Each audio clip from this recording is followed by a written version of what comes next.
तो 2 अगस्त से आपकी मुश्किलें अब कम होने वाली हैं। ये आपके लिए खुशखबरी का एक समय है, क्योंकि राहु अब अपने नक्षत्र को छोड़कर ऐसे नक्षत्र में जा रहे हैं जहां पर राहु अब ये काबू होने वाले हैं। मंगल का नक्षत्र, धनिष्ठा नक्षत्र और मंगल जैसी शक्ति के पास जब राहु पहुंचते हैं तो राहु अब वो बेकाबू हाथी नहीं रहता जो हर चीजें उजाड़ दिया करता था।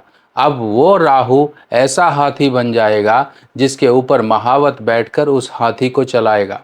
आपके जीवन में भी अगर कुछ परेशानियां थीं तो उन परेशानियों का अब निवारण आपके लिए दिख रहा है। एक स्वर्णिम रोशनी की तरह आपके लिए एक उम्मीद की किरण सामने दिखाई दे रही है, जो राहु की परेशानियों से अब आपका निवारण करने वाली है।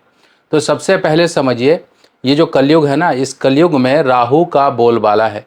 राहु इसी कलयुग का एक राजा है। राहु को कोई भी राशि अलॉट नहीं हुई, पर राहु को नक्षत्र जरूर मिल गए। राहु कुछ ऐसी राशियां हैं जहां पर वो बैठकर बहुत ही कंफर्टेबल अपने आप को महसूस करता है। यानी कि अगर राहु दैत्य है तो दैत्यों के गुरु कौन होंगे? वो हैं शुक्राचार्य, यानी कि शुक्र ग्रह। तो राहु वृषभ राशि और तुला राशि में समझो कि अपने मजे की जिंदगी जी रहा होता है, और ऐसी जगह पर जहां पर उसको सब तरह से एक आइडिया मिल रहे होते हैं अपने गुरु शुक्राचार्य की वजह से। और उन घरों में बैठकर ये उन घरों की भी देखभाल करता है, उनके लिए जितना हो सकता है उतना परिश्रम करके, उतनी जो है तिगड़म लड़ा के उन घरों को मजबूत करने की कोशिश करता है। तभी तो कहा गया है राहु ब्याहु भी है, राहु धन देने वाला भी है, क्योंकि कालपुरुष कुंडली के अनुसार वृषभ राशि कुंडली का दूसरा घर बनती है। और अगर हम तुला राशि की बात करें तो तुला राशि आपके 7वें घर, जो कि वैवाहिक जीवन का घर बनती है। तो अब आप समझिए, 2 अगस्त से आपकी जो किस्मत है वो पलटने वाली है। आपको लग रहा था कि काम नहीं हो रहे हैं, आखिरी मौके पर जाकर काम बिगड़ रहे हैं, क्योंकि राहु एक ऐसी ऊर्जा है, एक ऐसी बिजली है, विद्युत है, जिसको कंट्रोल करना बहुत ज़रूरी है। अगर ये कंट्रोल नहीं रहेगी तो अनकंट्रोल्ड, क्योंकि इसके पास कोई डायरेक्शन नहीं है, ये कहीं पर भी बढ़ जाए और कहीं पर भी घट जाए और कहीं पर आपके साथ शरारतें करना शुरू कर दे। क्योंकि राहु का काम ही है, जब वो खराब हो तब मुश्किलें पैदा करता है। अब खराब कैसे होता है ये भी मैं आपको बता देता हूँ। जब कुंडली में शनि महाराज, क्योंकि न्यायाधीश शनि महाराज हैं, और शनि महाराज अगर कोई भी बॉस है, कोई भी व्यक्ति है, अगर वो बड़े ओहदे पर है और उसके आगे उसका चेला आगे आगे चलता रहेगा, तो वो जो एक आगे चेले के चलने के कारण उस गुरु की, उस जो हायर अथॉरिटी की जो पावर है वो कहीं ना कहीं छिन्न होती हुई दिखाई देती कि भाई मुझसे आगे कोई चल रहा है, चल पीछे हट। इसी तरीके से आपके कुंडली में अगर शनि से आगे राहु हैं तो आपकी कुंडली में दोनों ग्रहों के खराब फल आपको देखने को मिलेंगे। अगर मान लीजिए शनि महाराज पहले घर में है, ये पहला घर होता है, या इस तरह से आप समझो कि 1 से लेके 7 घर तक ये होते हैं पहले घर, यानी कि फर्स्ट हाफ, और सेकंड हाफ होता है ये, यानी कि 7 घर से लेके 12 घर तक। तब अब पहले घरों में देखिए, ये पहले घरों में अगर शनि से आगे राहु हैं, आपके मान लीजिए शनि पहले घर में और राहु दूसरे घर में, तो शनि से आगे राहु हो गए। तीसरे घर में शनि है, चौथे घर में राहु हैं, तो शनि से आगे राहु हो गए। तो इसी प्रकार से फर्स्ट हाफ और सेकंड हाफ, अगर पहले हाफ में शनि और राहु हैं तो आपके चाहे वो कहीं पर भी हो, यानी कि ये प्रकाश वाला घर माना गया है, पहला घर, पहले से 7 घरों तक। अगर यहाँ पर शनि और राहु हैं तो ना चाहकर भी आपको राहु के बुरे प्रभाव मिलेंगे, क्योंकि शनि महाराज के जरिए ही राहु और केतु आपके जीवन में अच्छे और बुरे असर देते हैं। राहु अच्छे असर नहीं, राहु आपके पाप गिनाता है। राहु आपको, क्योंकि जब न्यायाधीश की अदालत में व्यक्ति खड़ा होता है ऊपर वाले की, तब राहु और केतु ही हमारे वकील बनकर खड़े होते हैं। एक वकील जो हमारा अपना है यानी कि केतु, एक वकील जो हमारे सिर्फ पाप गिनाता है कि इसने ये किया, इसने ये किया, इसने ये किया, इस हिसाब से इसको सजा दो। पर हमारा केतु हमारा हमदर्द है, वो कहता है नहीं, इसने ये पुण्य कर्म भी किए, इसने ये भी किया, इसने ये भी किया, तो इसकी सजा कम करो। तो इसी प्रकार से केतु हमारे सुख और दुख का एक ग्रह है, पर राहु जब दुख देने पर आए तो दुख ही दुख देगा, जब सुख देने पर आए तो ऐसे सुख दे देगा कि व्यक्ति कई बार तो संभाल भी नहीं पाता उन सुखों को।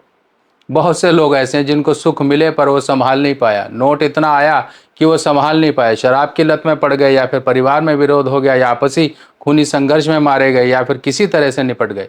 इस तरह से होता है। अब ये 2 अगस्त का दिन, अब ये सोचिए थोड़ा सा ना एक टाइम ऐसा बन रहा है, ये अगस्त से लेके ये लगभग 10 अप्रैल तक का एक समय है। 2 अगस्त को राहु महाराज धनिष्ठा नक्षत्र यानी कि मंगल के नक्षत्र में आ जाएंगे। अब यहाँ पर आते ही राहु अब कंट्रोल हो जाएंगे। उन्हें पता है कि भाई यहाँ पर मैंने शरारत की तो मंगल जो है आप परेशानी क्रिएट कर देंगे मेरे लिए, यानी कि वही है मुझे संभालने वाले। तो इसी प्रकार से वो जो डर है, वो जो चिंता है, वो राहु की अब आपको सताएगी नहीं, क्योंकि मंगल आप कंट्रोल करने वाले। कौन सी ऐसी राशियां जिनको अब राहत मिलने वाली है वो समझिए। सबसे पहले कर्क राशि। कर्क राशि वालों के लिए राहु महाराज का गोचर कहाँ था? 8वें घर में, जो कि तरह तरह के रुकावटें, अड़चने, बीमारी, धन नुकसान, ऊपरी नेगेटिव शक्ति, कुछ दिमागी परेशानियां, कुछ कई लोगों को तो पैरालिसिस तक हुआ है। ऐसे ये कर्क राशि वालों में, बहुत से लोगों में अगर नहीं यकीन तो देख लीजिएगा, पैरालिसिस हुआ है, ब्लड प्रेशर की प्रॉब्लम है, अचानक से दिक्कत हुई है, हार्ट अटैक जैसी प्रॉब्लम आई है, हार्ट की प्रॉब्लम हुई है, अचानक एक्सीडेंट हुआ है। ये कर्क राशि वालों में खासकर देखने को आया है, क्योंकि 8वें घर में राहु आकर अपनी शक्ति दिखाना शुरू कर देता है, और 8वां घर मृत्यु का घर है, यानी कि मृत्यु तुल्य कष्ट तक लोग यहाँ पर उन्होंने भोगा है। अब जिनकी सिंह राशि है यानी कि लियो साइन वालों के लिए जो है 7वां घर, यानी कि वैवाहिक जीवन संबंधित उन्होंने परेशानियां दी। राहु महाराज ने 7वें घर में आकर उनके वैवाहिक जीवन के विच्छेद करा दिए, कईयों के डाइवोर्स हो गए, कईयों की झंझट शुरू हो गए, क्योंकि राहु का एक डिमांडिंग नेचर है। राहु वो करता है जो उसका मन करेगा, राहु वो करेगा जो उसकी इच्छा है, जो उसके गोल्स हैं, और वो गोल्स जब पूरे नहीं होते तो मतभेद होता है। और मतभेद जो है मैरिड लाइफ में एक सबसे बड़ी जड़ होती है, आपसी एक विच्छेद की, एक डाइवोर्स की, एक सेपरेशन की, टेम्परेरी हो या परमानेंट हो। कई लोगों ने जिनकी सेपरेशन हो गई है, जिनका मन कर रहा है यार गलत कर दिया मैंने, तो अभी भी समय है रिकॉन्सिलेशन, यानी कि दोबारा से एक साथ हो जाइए, रीयूनियन हो जाइए, कोई दिक्कत नहीं है। अगर आपको अपना जीवन चलाना है तो उसी जीवन साथी को दोबारा अपना लीजिए, आपस में कॉम्प्रोमाइज़ करके ज़िंदगी चला लीजिए। अगर थोड़ा बहुत भी आपको सामाजिक तौर से अपने आप को प्रतिष्ठित रखना है तो। अब 8 नंबर लगन या फिर 8 नंबर राशि। देखिए जो मैं आपको बता रहा हूँ, जो है राशि, यानी कि चंद्रमा को आप लगन में बिठाइए, या फिर आपकी ये राशि है, तब भी आपके लिए, अगर आपको कुंडली नहीं पता तो अपनी नाम राशि से भी ये जानकारी आपके लिए फिट बैठती है। तो 8 नंबर के लिए 4 में, यानी कि चौथे घर में 8 नंबर, ये देखिए ये 8 नंबर लगन है, 8 नंबर राशि है, ये फर्स्ट हाउस में आपको 8 लिखना है। उसके हिसाब से आपका 4 जो है देखिए कहाँ पर बनेगा जाके। जिसकी भी वृश्चिक राशि है, जिसकी भी वृश्चिक राशि है, उनके लिए पूरा परिवार डिस्टर्ब था, उन परेशानियों का अब निवारण का समय आ गया है। अब जिनको संतान संबंधी प्रॉब्लम थी, संतान या विद्या, बुद्धि, याददाश्त कमजोर हो रही थी, दिमाग हमेशा फालतू की चीज़ों में घूम रहा था, यानी कि तुला राशि या तुला लगन वालों के लिए 5वें घर का ये गोचर राहु का चल रहा है। और यहाँ पर अब जैसे ही धनिष्ठा नक्षत्र में ये 2 अगस्त को गोचर करेंगे, आपकी संतान संबंधी परेशानियों में बहुत हद तक निवारण होगा। अब आपने समझा कि ये कुछ राशियां हैं जिनको एक परेशानियों से मुक्ति का समय मिलेगा। बाकी आने वाली वीडियोस में मैं आपको और भी बताऊंगा कौन कौन सी राशि का और क्या मिलने वाला है। फिलहाल सबसे पहले उनकी बहुत ज़रूरत थी जिनको परेशानियां झेलनी पड़ रही थी। अब आपको साथ बने रहिए, उनके लिए मैं और वीडियो लेकर आऊँगा। बस आपको ये जानना है, अगर मान लो स्पेशल तौर पर जानना है कि मेरे राहु कैसे हैं, मेरे शनि कैसे हैं, मुझे इस राहु गोचर में क्या क्या परेशानियां मिल सकती हैं, हेल्थ की, फाइनेंस की, तो अपनी राहु रिपोर्ट बनवा लीजिए। ये राहु रिपोर्ट देखिए, रिपोर्ट बनवानी है तो ज़्यादा फीस भी नहीं रखी है हमने, 421 रुपये इसकी फ़ीस है। आप अपनी नाम बर डिटेल भेजकर PDF रिपोर्ट हमसे बनवा सकते हो। उसमें आपके एक सवाल का जवाब भी दिया जाएगा।